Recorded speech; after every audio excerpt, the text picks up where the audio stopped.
Kalau seandainya katakanlah dari Balikpapan, dari pelabuhan Balikpapan bawa kontainer ataupun dari Palawan bawa kontainer, harusnya masuk ke kota itu pakai kendaraan yang dimensinya lebih kecil, tonasenya lebih kecil gitu. Sedemikian rupa jalan dalam kota itu tidak mudah rusak gitu. Anggaran untuk infrastruktur, katakan ini kita fokuskan kepada jalan, khususnya jalan dan jembatan gitu ya. Memang selama ini bisa dibilang defisit ya. Jalan M. Said itu kan lalu lintas sekarang cukup padat sekali. Cukup padat dan juga lebar yang memang kalau kita lihat memang tidak mencukupi lah untuk lalu lintas kepada itu. Memang keterbatasan kita untuk pelebaran jalan memang mesti tertahan di lahan.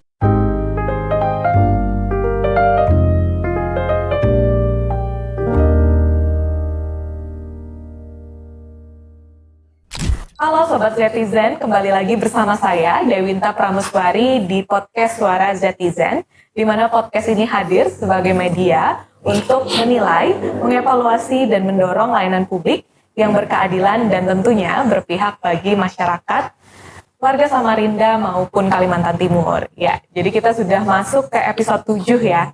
Jadi di episode 7 kita akan membahas mengenai kerusakan jalan di area kota dan juga area provinsi ya. Nah, jadi di sini kita juga akan membahas lebih banyak lagi nanti mengenai keadilan perkotaan dan juga bagaimana sebenarnya fasilitas-fasilitas yang diperlukan oleh masyarakat sendiri. Nah, di sini kita sudah kedatangan 3 tamu yang sangat spesial. Yang pertama ini ada dari Pak Hendra Gunawan ya Pak ya, selaku Kepala Pemeliharaan Jalan dan Jembatan Dinas PUPR Kota Samarinda.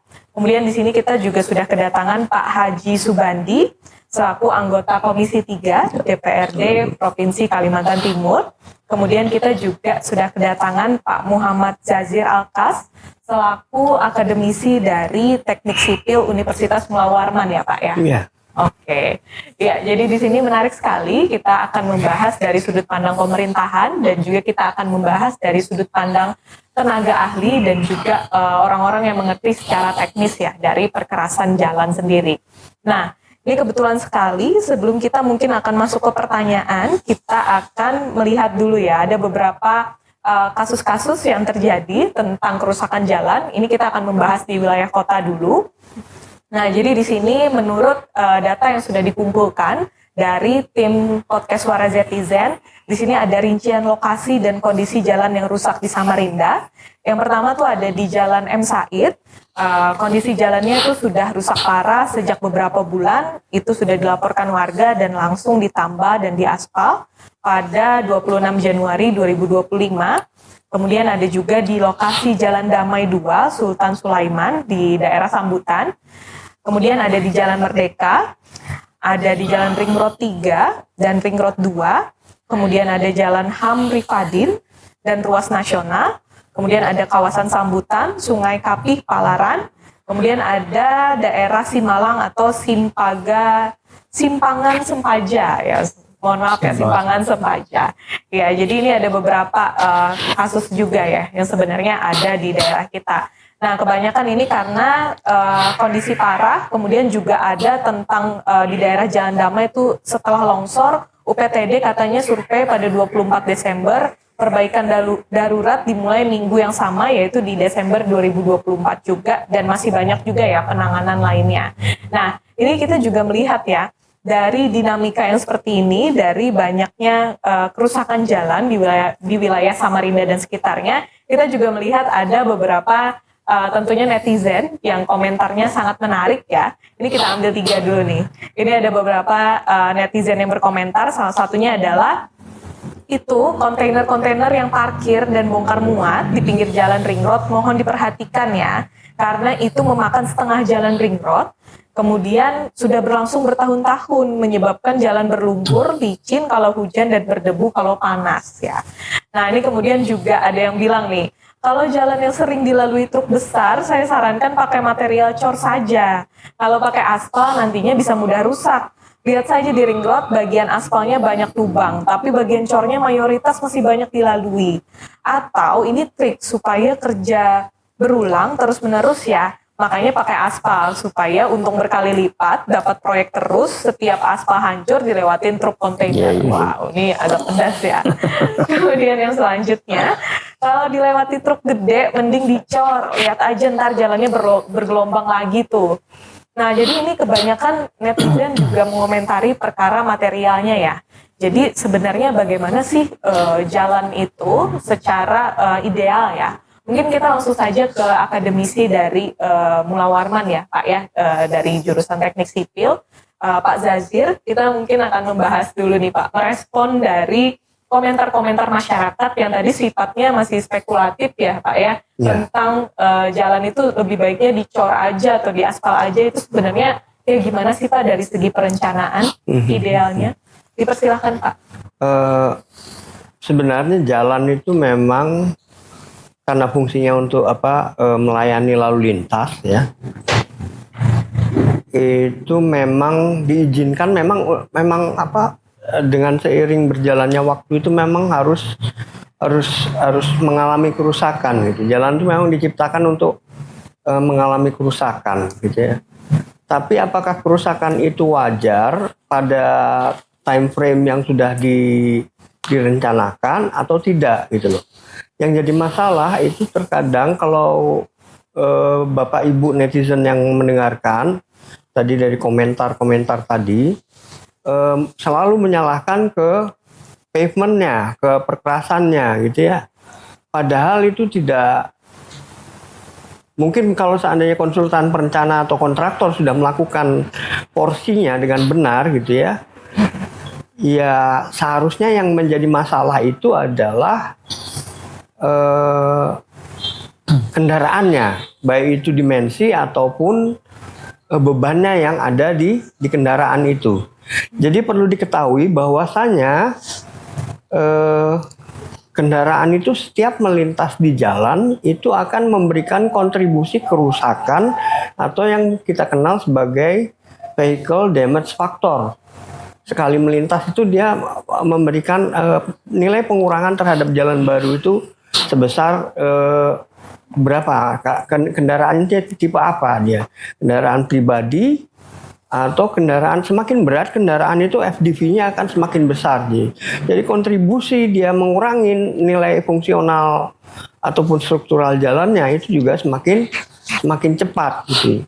Nah, di sini pentingnya bahwasanya meregulasikan dimensi ataupun load ya, ataupun beban tadi yang terlalu berlebihan sedemikian rupa time frame yang direncanakan dari awal, baik itu kontraktor ataupun perencana jalan, itu jatuh temponya itu minimal ya mendekati apa yang direncanakan. Barangkali itu yang bisa saya komentari untuk sementara, Mbak. Iya, baik. Ya, jadi itu tadi ya pendapat dari Pak Zazir.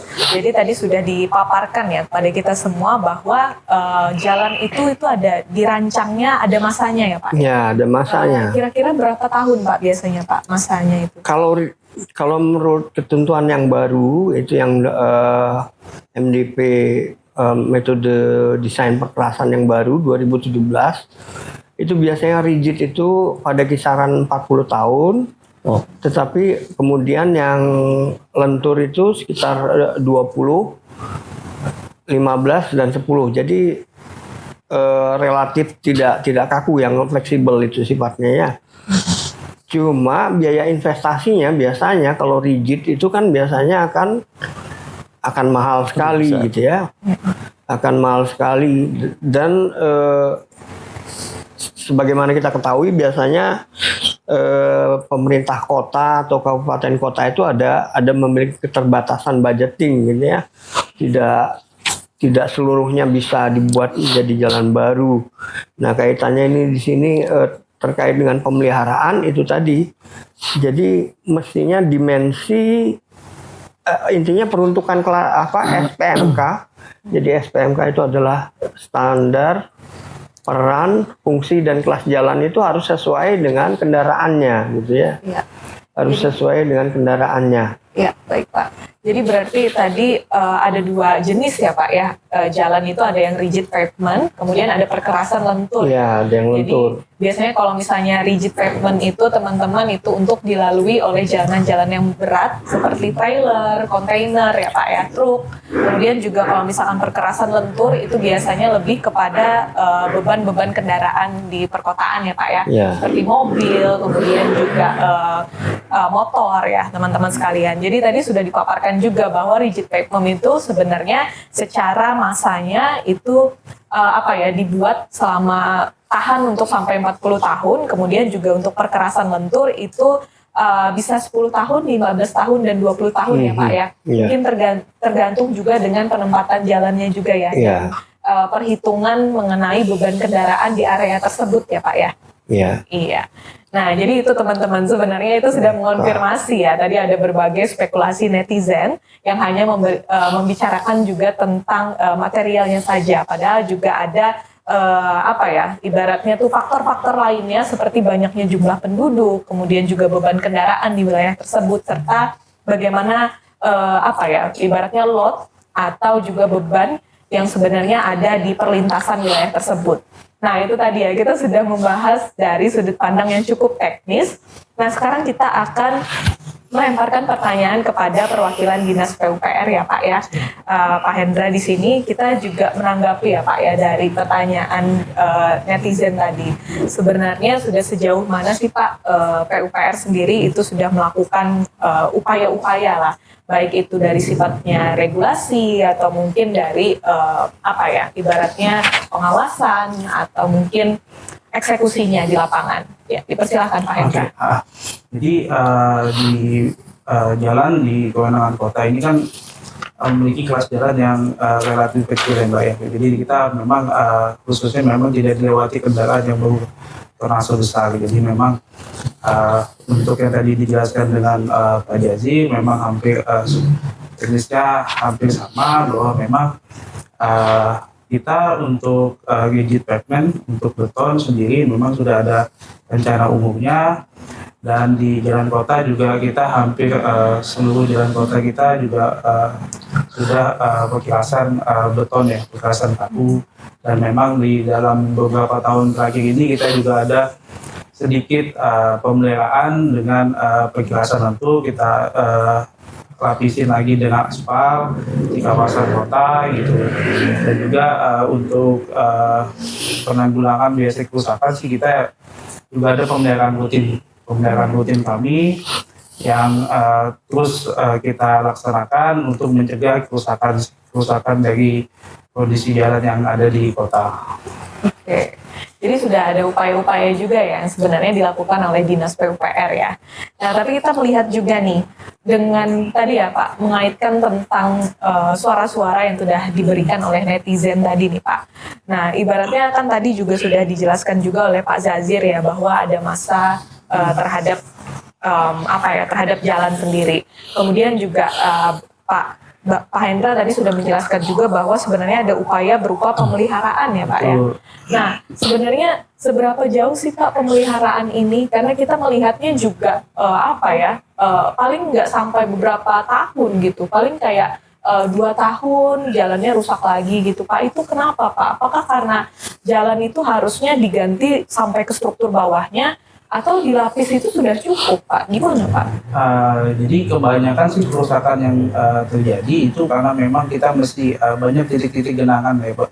Jadi kerusakan seperti aspal berlubang itu juga kebanyakan memang ada di titik-titik yang mesti terjadinya banjir. Memang untuk perkerasan seperti aspal atau hotstick ini memang paling cenderung rusak itu karena adanya gurusan dari air atau adanya genangan di situ. Nah mungkin itu yang kita juga coba untuk melakukan perbaikan untuk drainasenya. Juga setelah itu juga kita akan ada terus pemeliharaan supaya memang kerusakan yang ada di jalan tidak terlalu berat gitu. Jadi kita memang kita mesti ada terkendala di genangan sih Mbak, di genangan, dan ada banjir di beberapa ruas jalan yang memang kita agak susah untuk melakukan pemeliharaan karena setiap kita lakukan pemeliharaan akan terjadi genangan lanjutan, dan itu akan ada sedikit kerusakan yang akan ya secepatnya kita akan perbaiki sih, mungkin itu. Oke. Ya, jadi itu tadi ya, sebenarnya sudah ada upaya-upaya yang dilakukan, tapi ada faktor lain nih berupa genangan-genangan air yang itu juga mempengaruhi kualitas dari aspalnya sendiri juga ya Pak ya. Atau mungkin juga rigid pavement itu kan dia pakai beton ya Pak. Apakah itu juga dipengaruhi oleh air Pak? Untuk rigid pavement seperti yang tadi dijelaskan oleh Pak Jaje, itu kebanyakan sih dari beban lalu lintas yang mungkin dari perencanaan yang terdahulu tidak memperhitungkan dari lalu lintas kendaraan besar, dan dengan pertambahan penduduk dan perkembangan kota, ternyata jalan tersebut sekarang dilewati dengan kendaraan besar. Kemudian juga genangan juga bisa menyebabkan jadi terjadinya pumping di bawah beton yang bisa menyebabkan ada patah di beton gitu. Jadi kebanyakan kalau saya selama ini melakukan pemeliharaan, memang kebanyakan untuk kerusakan di jalan kota sendiri itu masih di perkasan untuk. Jadi perkasan kota kaku atau rigid itu cukup kecil, dan paling banyak memang umur betonnya sudah lumayan lama, dan juga memang dulunya memang di titik jalan itu untuk penduduknya mungkin masih sedikit, dan untuk sekarang sudah pertumbuhannya cukup besar, jadi memang untuk lalu lintasnya makin besar, mungkin itu sih. Iya. Oke, jadi ada itu tadi ya, ada beberapa faktor-faktor perubahan di peradaban kota juga ya. Kita juga melihat bahwa Kalimantan Timur sendiri dulunya mungkin tidak seramai yang sekarang ya. Mungkin karena sejak adanya IKN juga di wilayah segitiga emasnya tuh di wilayah Samarinda, kemudian Balikpapannya, jadi mungkin ada banyak juga perlintasan-perlintasan baru, kemudian juga dengan dibukanya industri, termasuk juga pertambangan di sini kan cukup banyak ya. Nah ini juga mempengaruhi nih di beban kendaraan sendiri. Nah tapi kita melihat juga nih, kenapa jalanan tersebut yang sebelumnya itu harusnya untuk masyarakat lokal mungkin ya yang bebannya itu tidak terlalu banyak, kenapa sekarang malah dilalui oleh truk-truk yang cukup besar ya kapasitasnya. Nah itu kenapa Pak? Apakah mungkin regulasi kita yang kurang tegas Pak untuk mengatur permasalahan itu? Atau mungkin ini juga karena ketidaktaatan ini Pak, dari pihak swasta atau mungkin segala macamnya Pak?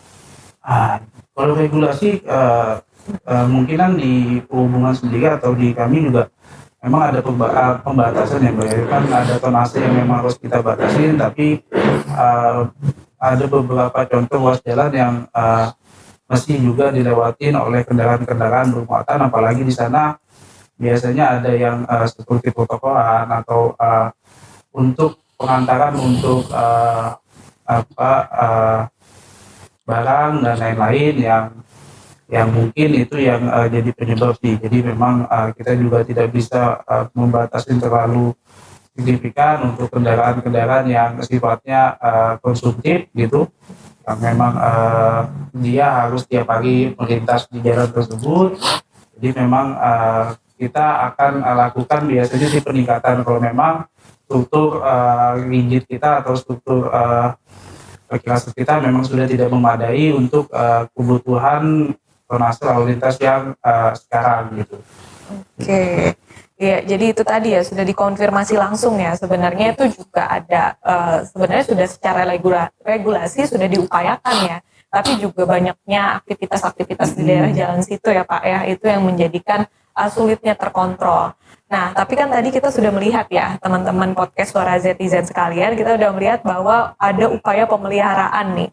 Nah, seharusnya dengan kondisi yang seperti ini, justru pemeliharaannya harusnya bisa lebih banyak lagi dong, dan mungkin anggarannya bisa mungkin ditambah lagi. Nah, kita berbicara tentang anggaran nih. Ini mungkin bisa saya lempar ya ke Pak ini ya, ke Bapak dari perwakilan dari DPRD ya. Yang membahas tentang juga pengawasan dan juga anggarannya juga ya Pak ya, menanggapi dari ini Pak, sistem yang sudah ada. Itu apa sih Pak yang sebenarnya menjadi tantangan yang paling besar? Baik, sebelumnya saya ucapkan selamat pagi ya, salam sejahtera buat kita semua. Mulai dari anggaran ya, Jadi sebelum di provinsi saya 2 periode di DPRD Kota Samarinda, dan kita memahami betul bagaimana kondisi APBD Kota Samarinda. Jadi memang kalau bicara anggaran untuk infrastruktur, katakan ini kita fokuskan kepada jalan, khususnya jalan dan jembatan gitu ya. Memang selama ini bisa dibilang defisit ya. Sebagai contoh begini, setiap kali kita reses itu, ya ini waktu di kota ya, kita reses itu Pak Yazid, di antara beberapa reses itu permohonan permintaan masyarakat Kota Samarinda itu mayoritas itu pengusulan semenisasi jalan, baik jalan lingkungan maupun jalan protokol ya. Jadi sampai hari ini pun kami sudah beralih ke provinsi.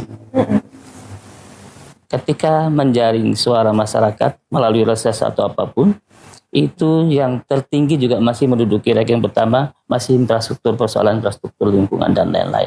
Jadi bicara tentang anggaran kota selama ini memang, nah dari persoalan aspirasi masyarakat tentang infrastruktur jalan tadi, itu kalau diturutin semua, ya itu pernah dihitung sama Bapeda waktu di kota, itu diperlukan anggaran itu tidak kurang dari 7 triliun. Ya Pak ya, sementara APBD kita 2,5 sampai 3,5 triliun waktu itu, nah, dan itu pun tidak semuanya untuk infrastruktur. Itu di kota itu Pak? Kota dulu Pak, kita bicara kota. Akhirnya memang dari. Kemudian untuk menutupi kekurangan yang banyak itu, alhamdulillah pemerintah Provinsi Kalimantan Timur, contoh tahun 2024. Jadi Pemprov Kaltim itu membantu melalui bantuan keuangan provinsi, Banju, melalui Kota Samarinda itu besarannya hampir 600 miliar Pak totalnya, Pak. 588, sekian miliar ya. Itu untuk 2024. Jadi ya tentunya itu tidak infrastruktur semua. Cuma itu cukup signifikan, cukup membantu jalan-jalan lingkungan dan jalan protokol. Alhamdulillah dalam kurun waktu 2024 sampai ke sini, ini banyak sekali peningkatan maupun pembangunan jalan baru. Nah ini bicara anggaran seperti itu kondisinya. Nah tadi disinggung masalah mobil atau kendaraan bermuatan besar yang melintasi jalan-jalan yang seharusnya jalan itu untuk kecil. Ringan ya Pak ya? Kendaraan ringan, kan begitu ya. Jadi begini, ini provinsi ya, karena saya dapil Samarinda kebetulan dan memang di provinsi.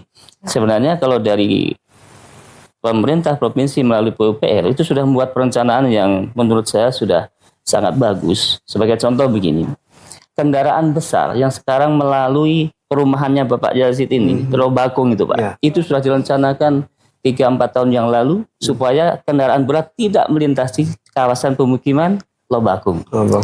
Dia sudah direncanakan akan dibuatkan jalan ring road itu yang menghubungkan dari Mahulu langsung ke ring road M Said, ring road 1. Itu sudah direncanakan sejak lama, sudah bahkan sebenarnya di tahun 2025 itu sudah dialokasikan anggaran kurang lebih 400 miliar Pak. Untuk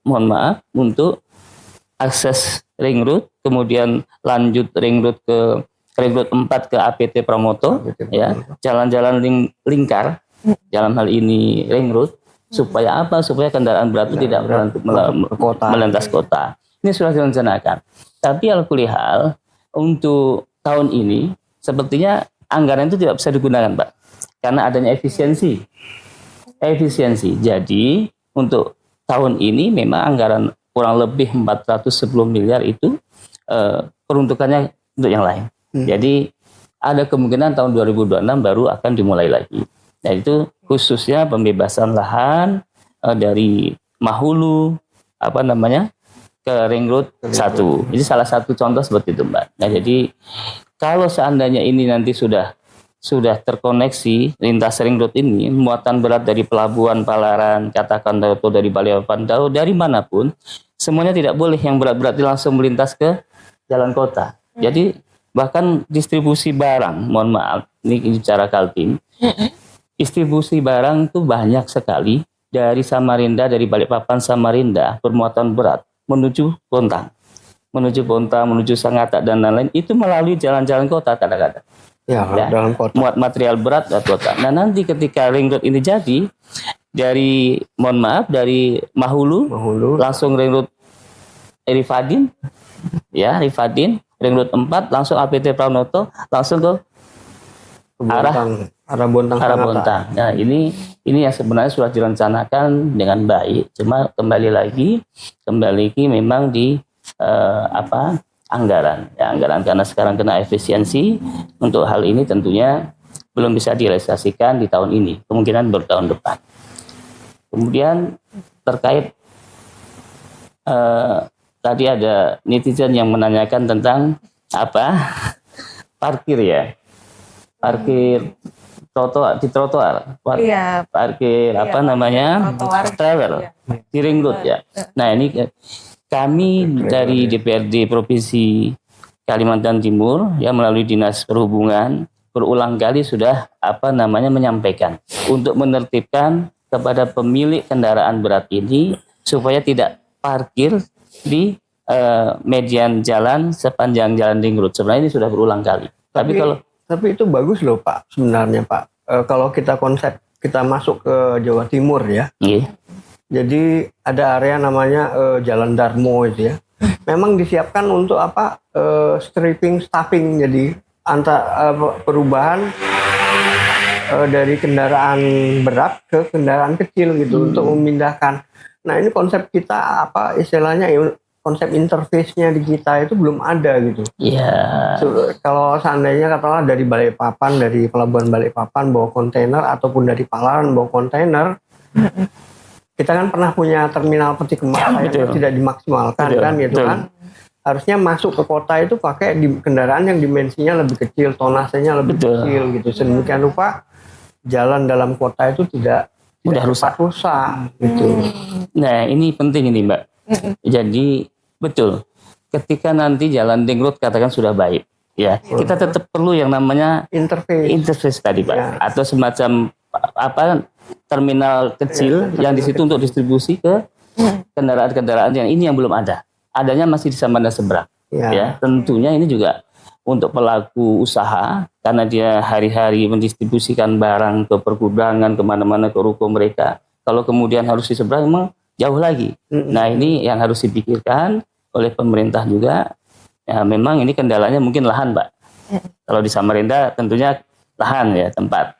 Cuma kalau mau memaksimalkan sebenarnya di Surabaya itu di Samarinda seberang sudah ada di Palaran itu pelabuhannya. Jadi yang boleh melintas ke jalan kota itu hanya kendaraan minimal roda 6. Truk standar itu tidak boleh yang kemudian trailer melintaskan gitu Pak ya. Iya, berarti sudah terlihat ya di sini ya teman-teman podcast Suara Zetizen udah kelihatan nih. Tadi kan kita udah ngobrolin dari kasusnya ya, dari spekulasi masyarakat, kemudian kita udah dijawab oleh tenaga ahli dan juga bapak-bapak yang juga berkecimpung di dunia jalan dan jembatan ya. Jadi udah terkonfirmasi. Jadi tadi yang salah satu yang saya notice tadi daerah ring road itu tadi belum terkoneksi ya Pak ya.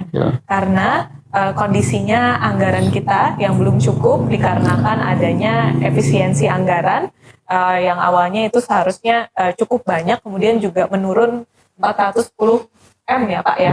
Iya, dari kondisi yang rezim yang baru ini ya, dari masa pemerintahan Pak Prabowo, ada anggaran-anggaran yang dialihkan prioritasnya lebih banyak ke mungkin MBG sebagai salah satunya. MBG dan gratis pol ya. Dan gratis pol. Ya, salah satunya itu. Itu yang di daerah ya, Pak, ya? Di daerah.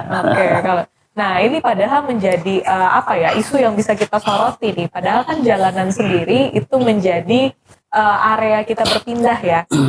Kita juga banyak menghabiskan waktu di jalan juga nih untuk berpindah dari satu tempat ke tempat lain.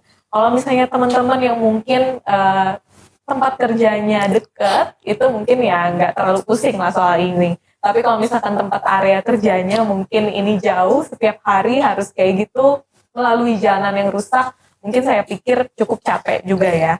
Nah, menanggapi daripada ini nih Pak, kita balik ke Bapak dari Dinas PUPR ya Pak Hendra. Nah ini kita pengen tahu lebih jauh Pak. Sebenarnya jalanan kota kita ini tuh apakah sudah ideal Pak dari segi dimensi juga? Apakah mungkin dari kota Samarinda ini tuh jalannya kan kalau saya lihat ya Pak ya, saya juga baru 2 tahun di sini ya teman-teman sekalian. Saya dari Banjarmasin.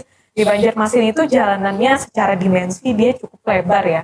Nah ini kenapa Pak, jalanan di Samarinda ini juga sempit-sempit Pak. Jadi itu saya tidak bisa membedakan mana jalan provinsi, mana jalan dalam kota, mana jalan gang Pak. Karena mirip-mirip gitu. Gimana Pak? Jalan di kota Samarinda ini terbatasan di lahan sih Pak. Jadi kita sudah terbatas sama lahan. Jadi kita pun untuk memaksimalkan untuk lebaran itu juga agak sulit karena kita harus adanya pembebasan. Gitu seperti jalan M Said itu kan lalu lintas sekarang cukup padat sekali, cukup padat dan juga lebar yang memang kalau kita lihat memang tidak mencukupi lah untuk lalu lintas sepadat itu. Memang keterbatasan kita untuk pelebaran jalan memang mesti tertahan di lahan. Jadi kita harus ada komunikasi dengan pemilik lahan di kanan kiri jalan untuk melakukan pelebaran.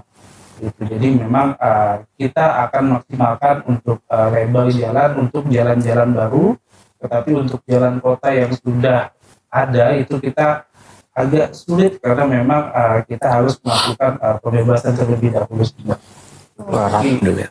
Jadi memang itu juga jadi sedikit masalah juga di kita karena lalu lintas kita penduduk di kota Samarinda pun juga makin lama makin meningkat. Sedangkan untuk lebar ruas jalan kita juga hitungannya sih masih tetap ya. Jadi belum ada sama sekali perubahan untuk lebar jalan, terutama jalan di kawasan kota. Seperti tadi yang saya bilang, kita sudah terbatas di lahan gitu.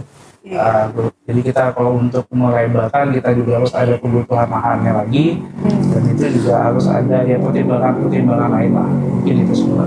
Oke, jadi bisa dilihat juga ya kota Samarinda dan juga sekitarnya ini dari aspek historisnya juga. Jadi ini kita bermulanya kan untuk Samarinda sendiri itu tidak sebagai kota duluan ya Pak ya, yang sudah ada master plan-nya bahkan dari tahun 19 atau 18 berapa gitu.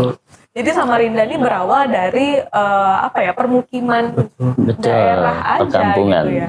Iya, perkampungan ya Pak ya tadi ya. Awalnya. Iya, yang awalnya pada akhirnya tuh semakin tumbuh dan pada akhirnya kita juga tidak menyangka ya Pak ya bahwa bisa sampai hari ini tuh ibu kota mau dipindah ke sini. Jadi kita pada akhirnya harus beradaptasi juga nih teman-teman podcast Sobat Netizen sekalian.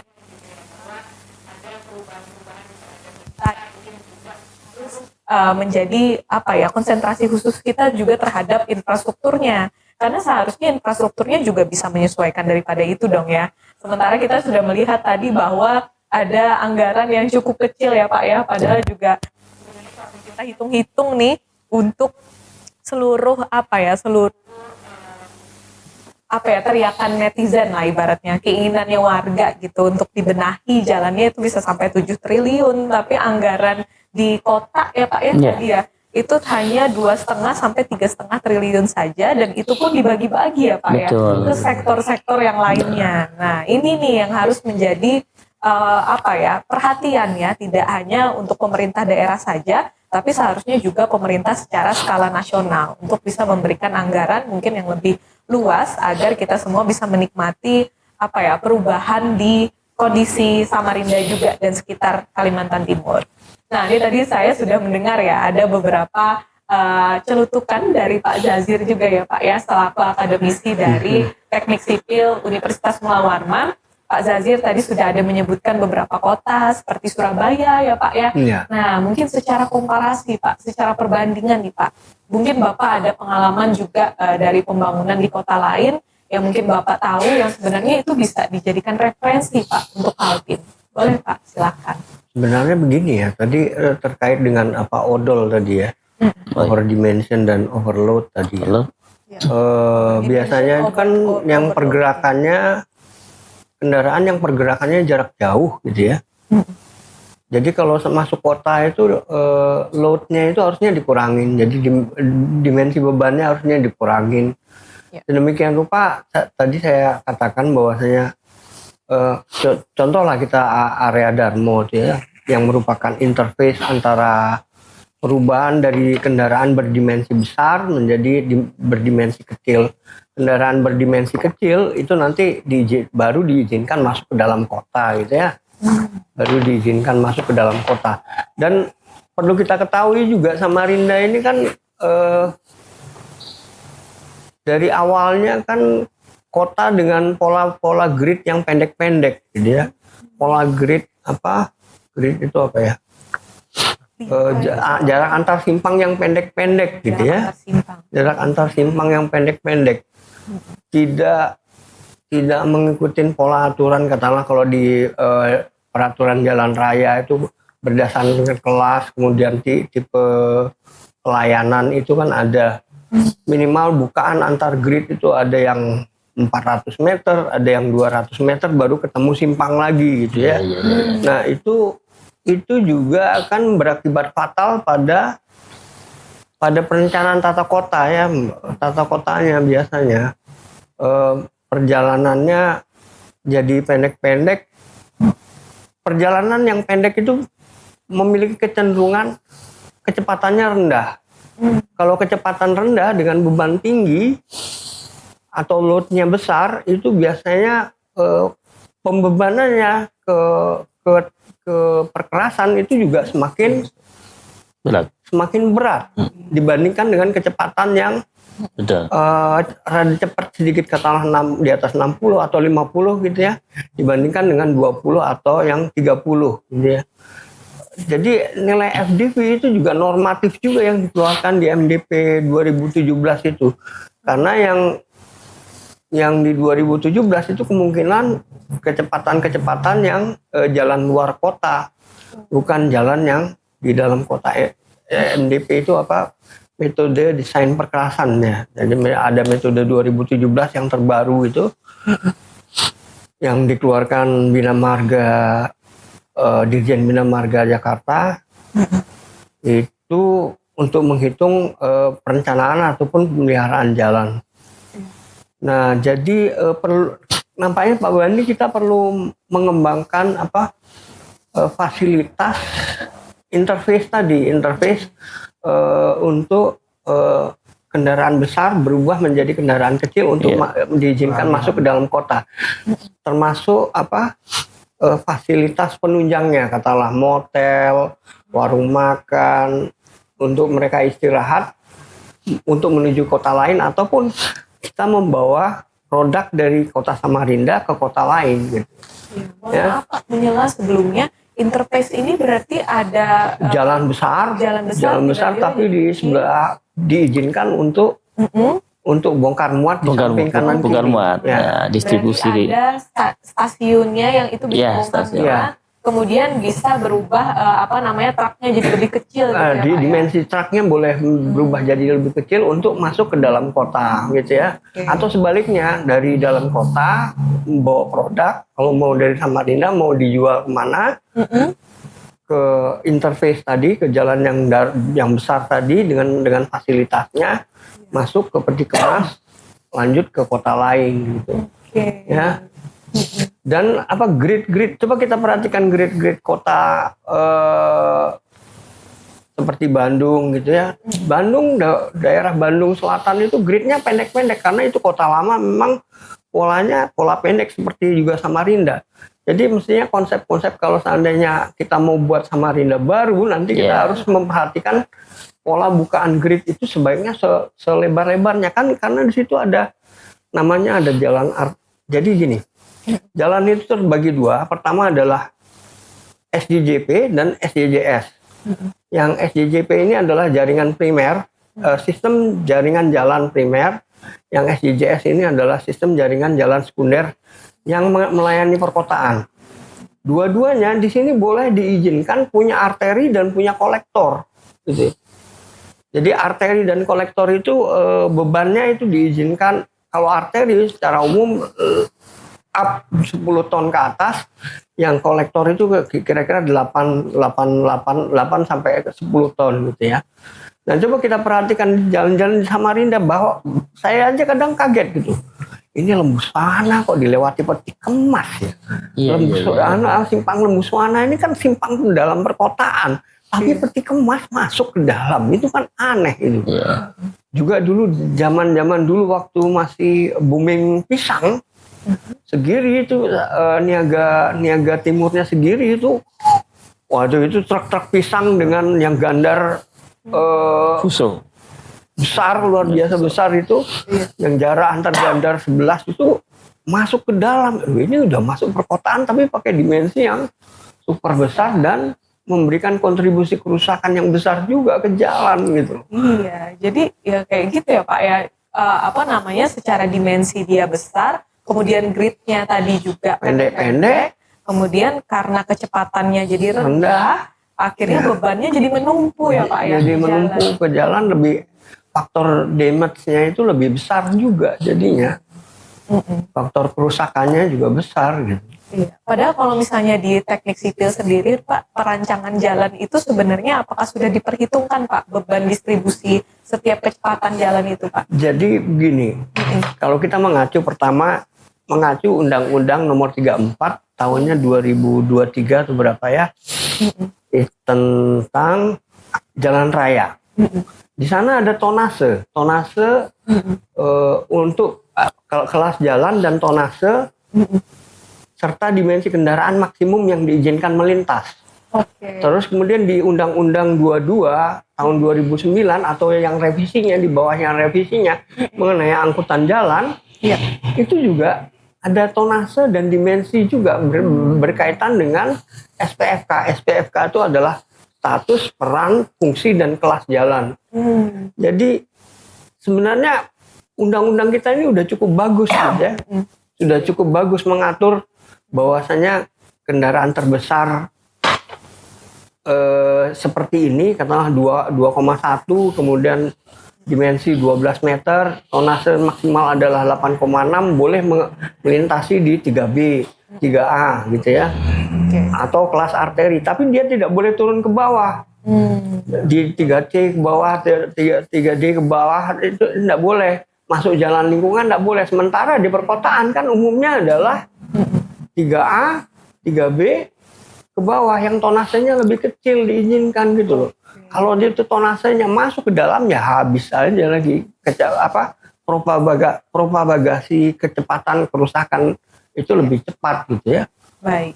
Jadi itu tadi ya. Itu tadi udah tergambar nih dari pandangan Pak Zazir juga ya, selaku akademisi nih, udah lama juga berkecimpung di dunia ini ya, dan juga menganalisis tentang jalan ini tadi. Nah, kita sudah melihat juga bahwa sebenarnya peraturan untuk dimensi dan tonase itu juga sudah ada di undang-undang ya, Pak ya. Itu tinggal bagaimana juga pemerintah daerah dan juga pemerintah kota bisa bersinergi ya Pak ya, untuk bisa mengambil referensi terhadap undang-undang tersebut dan juga bisa benar-benar diimplementasikan.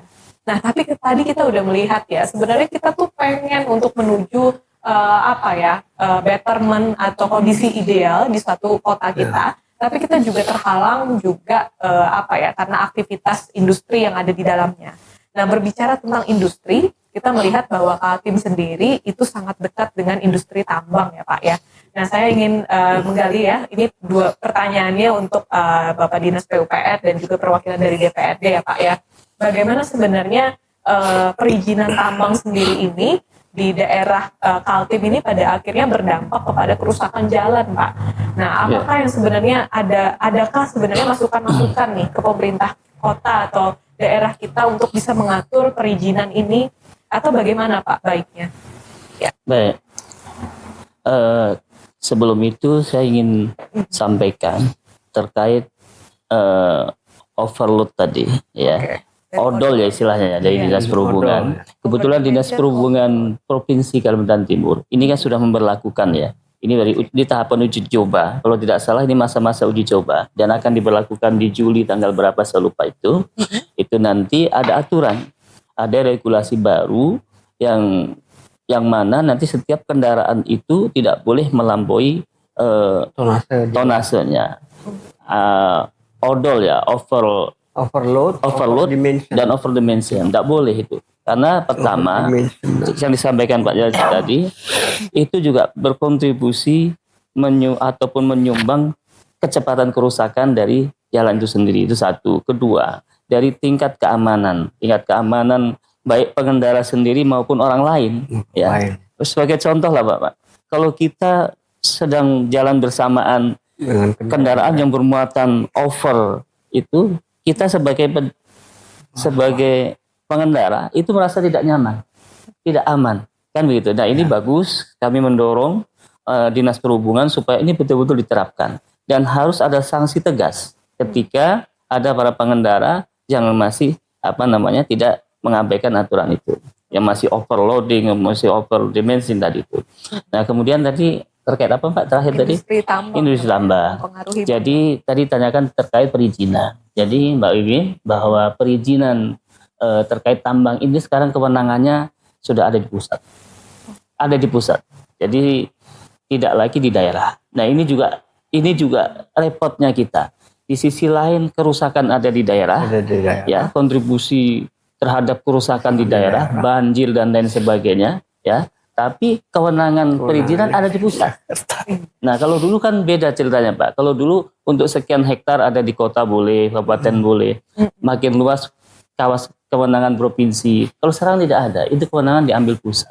Nah, ini tidak bisa kita kemudian pemerintah daerah ini menghentikan aktivitas tambang itu dalam artian mencabut izin tadi. Terus kemudian yang sekarang lagi rame dibicarakan itu penggunaan jalan provinsi ataupun jalan nasional digunakan untuk aktivitas tambang. Nah ini yang sekarang jadi polemik. Contoh di Sangatta, Kutai Timur.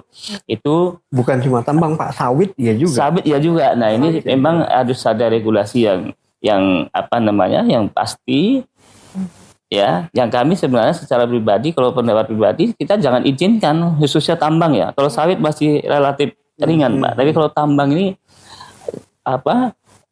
frekuensinya itu begitu 24 jam terkadang gitu, sehingga kerusakan jalan provinsi maupun nasional itu cepat sekali. Dan kita berharap pemerintah provinsi dalam hal ini harus tegas dalam pengaturan ini supaya supaya tidak boleh lagi aktivitas tambang itu menggunakan jalan provinsi maupun jalan nasional. Nah, mungkin kurang lebih seperti itu. Ya, berarti terkonfirmasi ya sebenarnya yang juga menyumbang kerusakan tertinggi itu adalah dari beban kendaraan yang tinggi, yang salah satunya itu dari truk-truk pengangkut hasil tambang tersebut ya. Ini juga ironi banget ya karena ini juga berjalan tambang itu ya perlintasannya itu 24 jam ya Pak ya. Kemudian juga itu tidak hanya merusak di bagian jalanan darat saja, tapi juga merusak infrastruktur lain yang seperti air ya, kontaminasi terhadap ininya sendiri kan juga terhadap ekosistem itu sangat merugikan. Kemudian juga ada jembatan Mahakam yang kemarin sempat ditabrak oleh tongkang ya Pak ya. Itu menurut saya pribadi ya, karena juga ada lemahnya regulasi di sini. Sebenarnya kita semua menginginkan kondisi kota dan juga kondisi daerah yang ideal, yang habitable, yang enak untuk didiami, tapi lagi-lagi nih ada perlintasan interest ya, atau perlintasan ibaratnya interest tuh ibaratnya ya, kepentingan lah ibaratnya, yang sebenarnya kita tuh susah banget menemukan sumbu tengahnya. Apalagi kita melihat tadi bahwa perizinan tambang itu yang sebelumnya bisa di-decide atau ditentukan juga oleh daerah, ini harus pindah ke pusat ya, sehingga kita tidak bisa melakukan namanya tuh ibaratnya adjustment, atau mungkin kita tidak bisa melakukan pengurangan atau penambahan di area-area tertentu karena kepentok tadi dengan regulasi pusat juga ya Pak ya. Nah sekarang nih saya ingin mengajukan pertanyaan lagi nih kepada perwakilan dari Dinas PUPR ya Pak Hendra ya Pak ya. Nah melihat dari kondisi yang seperti ini Pak, apakah jalan layang Pak? Ini kan kita melihatnya imaginary aja ya, kita secara utopis saja. Apakah di suatu saat nanti 10 tahun, 20 tahun, 50 tahun ke depan itu sebenarnya memungkinkan kalau misalkan ada konstruksi yang sifatnya itu alternatif, atau mungkin secara transum atau transportasi umum itu juga dibenahi, karena ini juga akan berkaitan dengan podcast Suara Zetizen di episode sebelumnya ya teman-teman sekalian. Kita sudah membahas mengenai tata kota, kita sudah membahas mengenai historisnya Samarinda seperti apa, banjir di Samarinda kayak gimana, dan kita juga sudah membahas mengenai transportasi umumnya. Nah, ini kita mau coba integrasikan nih dengan episode kali ini. Apakah bisa Pak, kira-kira ada jalur-jalur alternatif yang sifatnya itu tambahan konstruksi, mungkin seperti yang di atas gitu Pak, atau bagaimana Pak?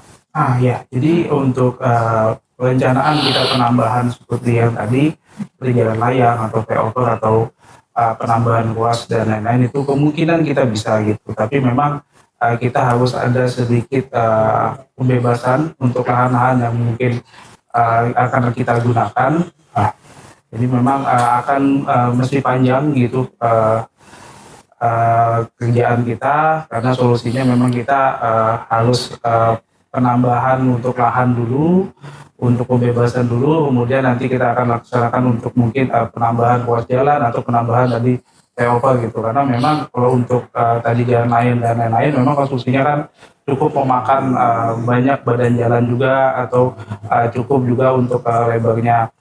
Dan untuk kendaraan umum, kemarin juga saya sempat ada dapat informasi bahwa di Dinas Perhubungan juga sedang merencanakan untuk transportasi untuk bis ya, untuk bis dan lain-lain, untuk transportasi massal penambahannya untuk untuk mengurangi juga lalu lintas atau kendaraan yang ada di Kota Samarinda. Mungkin itu sih Pak.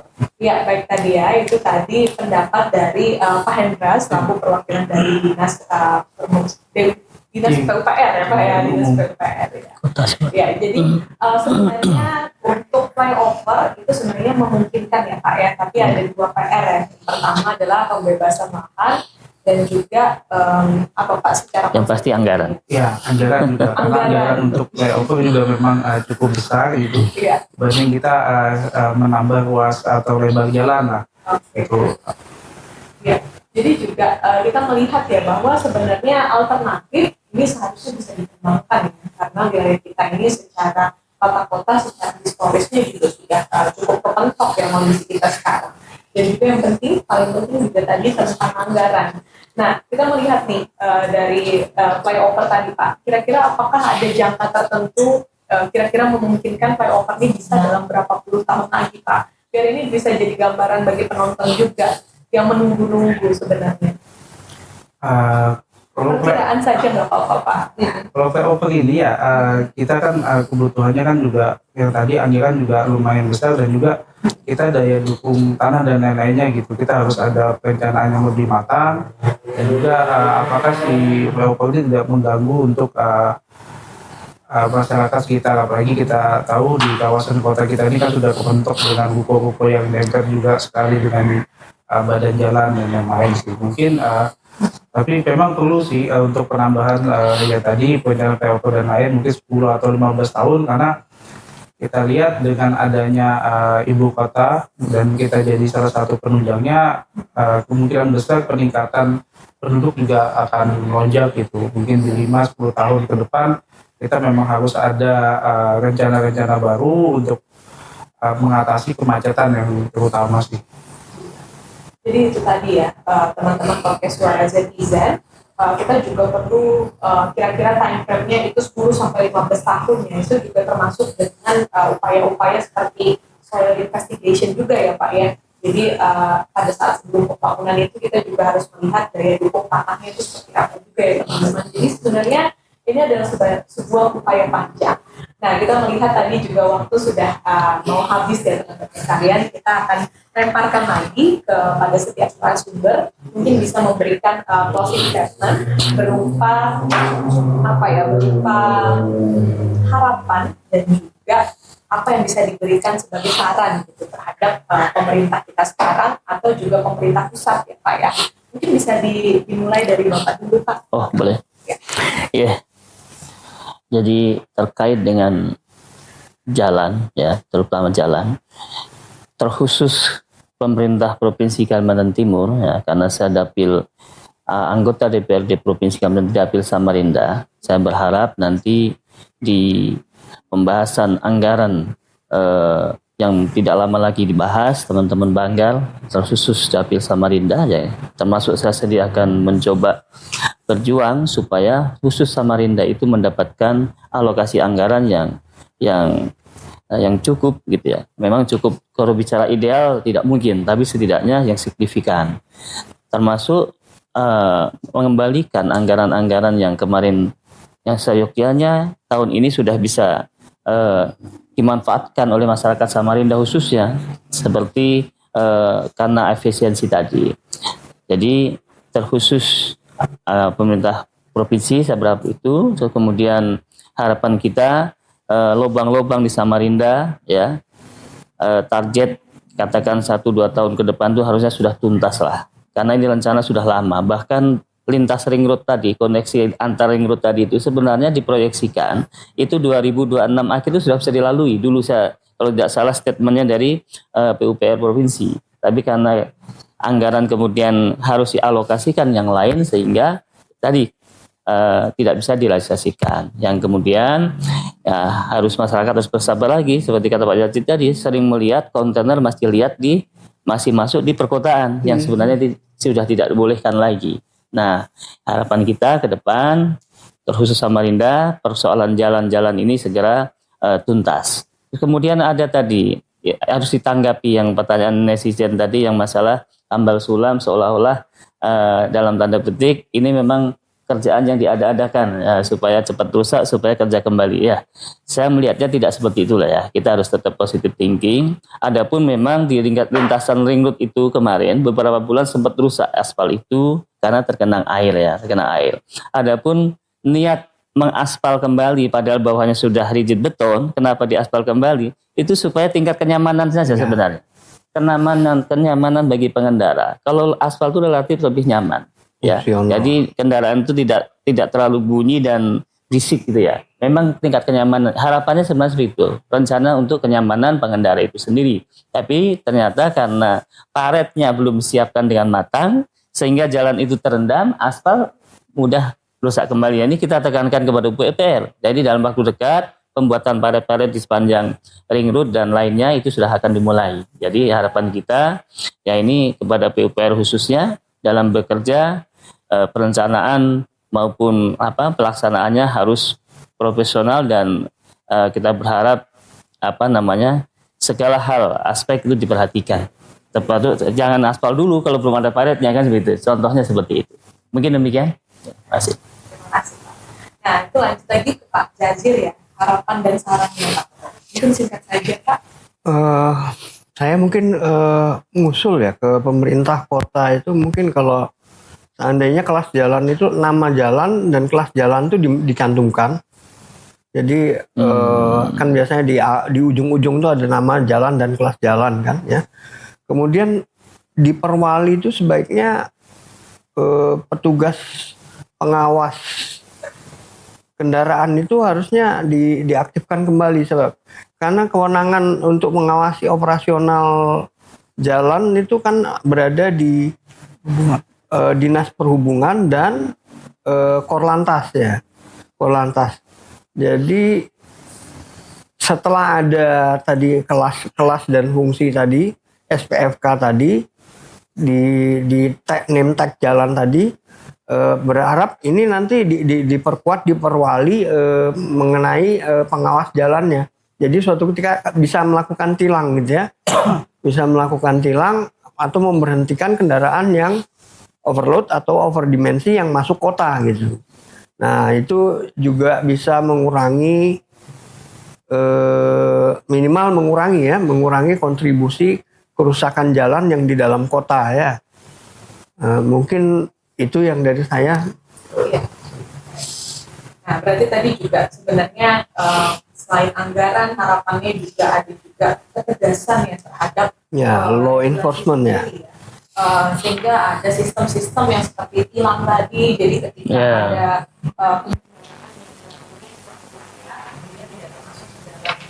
kelas jalannya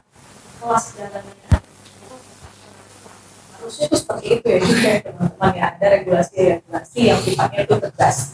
Nah kemudian mungkin bisa dilanjutkan lagi kepada Pak Hendra ya Pak ya, Pak Hendra Gunawan. Nah di sini kita PUPR sendiri itu memegang ekspektasi yang besar ya Pak ya dari masyarakat sekalian. Kira-kira dari masukan netizen tadi dan juga dari apa yang kita bahas, apa Pak yang di sini sebenarnya ingin Bapak ini kan juga usulkan untuk sebagai apa ya, usulan prioritas Pak ibaratnya. Apakah regulasi, apakah mungkin pendekatan yang baru atau bagaimana Pak? Oke, jadi memang kita kan fokusnya kerusakan jalan ya. Jadi memang sebisanya memang kalau kita ada regulasi untuk pembatasan kendaraan itu akan semakin baik. Seperti tadi dijelaskan Pak Jajil, jika kita ada satu titik atau 2 titik intervensi untuk pembongkar muatan untuk barang-barang supaya tidak ada lagi masalah-masalah odol yang melintas di wilayah kota, jalan-jalan kota, sehingga memang pelayanan untuk jalan itu hanya untuk mobil-mobil ya tonase kecil. Bertonase kecil. Sehingga juga memang kerusakan di jalan kota yang memang tidak sesuai dengan kelas jalannya itu juga tidak semakin banyak. Kalau dari kami juga memang dari UPTD sendiri pemeliharaan jalan untuk di kota kita memang hingga tahun ini memang rutin untuk pemeliharaan. Jadi kami juga terus bekerja dengan tujuan memang kita mengurangi lubang atau menghilangkan, memang ada statement bahwa memang selalu ada lubang di jalan Kota Samarinda gitu. Jadi mungkin harapan-harapan dari netizen gitu, dari warga Kota Samarinda untuk kenyamanan berlalu lintas, kami juga terus bekerja juga untuk pemeliharaan rutinnya dengan jalan-jalan yang sudah dalam status kondisi mantap, kondisi baik. Kita selalu lakukan pemeliharaan agar tidak terjadi kerusakan yang lebih besar gitu semua. Jadi itu tadi ya teman-teman podcast Suara Jadi yang kalian sudah ada 3 tanggapan dan juga 3 penjabaran dari 3 narasumber kita. Di sini kita melihat juga ya, tadi juga sebenarnya penduduk kita itu berhak ya untuk mendapatkan akses jalan yang nyaman, yang juga bisa mempermudah kehidupan kita, karena hidup ini udah ribet banget ya Pak. Udah ekonominya, udah keluarganya, belum lagi kebutuhan kita sebagai manusia juga ya, sandang pangan papan, ditambah lagi akses umumnya nih yang juga terbatas, ini akan sangat mempengaruhi kondisi psikologis kita juga ya teman-teman sekalian. Nah tadi menarik juga ya, ada quote yang menarik, selalu ada lubang di jalan Kota Samarinda. Tapi kenyataannya kita bayar pajak teman-teman, dan kita sebenarnya berhak juga untuk mendapatkan kualitas yang baik untuk kehidupan kita. Sehingga di sini kita bisa mengkritisi ya sebenarnya dari mana sebenarnya akar permasalahannya, dan pada akhirnya kita membutuhkan sinergi tidak hanya dari pemerintahnya saja, tapi kita juga sebagai masyarakat juga sebenarnya harus aktif juga yang mematuhi regulasi-regulasi yang ada ya Pak ya. Swasta, kemudian juga pihak industri, kita berharap banget nih bahwa pihak-pihak ini juga bisa mematuhi regulasi yang ada sehingga tercipta masyarakat dan juga kaltim yang habitable, yang nyaman untuk didiami, yang pada akhirnya meningkatkan kualitas hidup kita sendiri.